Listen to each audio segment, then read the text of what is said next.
What's going on, ladies and gentlemen? Tahita Hawkins here. Guys, if you're watching this at the time of premiere, I want to wish you a very Merry Christmas Eve, Merry Christmas, Happy Kwanzaa, Hanukkah, all of that jazz. My Buffalo Bills won today. We are 12-3, so I'm feeling really on top. But whatever you happen to be celebrating, or if you're just relaxing, I hope you have a wonderful time. Now, back to regular scheduled programming. Today, I'm going to be doing a product review on Simply Eggless. All right, so let's dive on into this thing, baby. Taste-wise, I'm definitely a fan. I always feel like eggs by itself, add your goodies to it and you're in there like swimwear. So think of your favorite ways of preparing eggs or how you used to prepare them and just like copy paste, okay? Texture-wise, I think it is also very, very close. I was in the mood for scrambled eggs and I felt like the texture was absolutely dead on. So these cost me about $5.99 right from Wegmans. Speaking of Wegmans, you can find them there. You can also find them at Trader Joe's. As I often say, you guys, feel free to check out their website because although it's like 2 locations here in the greater Raleigh area, you may find it in several locations where you are. So as far as cook time, they don't really provide any instructions. So I would just say really just use your best judgment.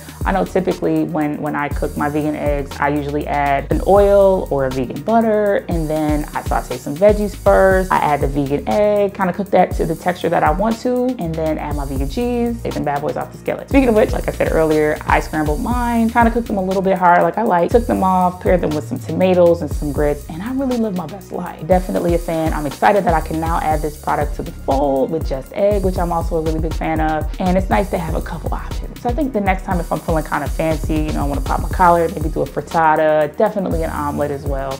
But anyway, guys, thank you so much for watching. Be blessed.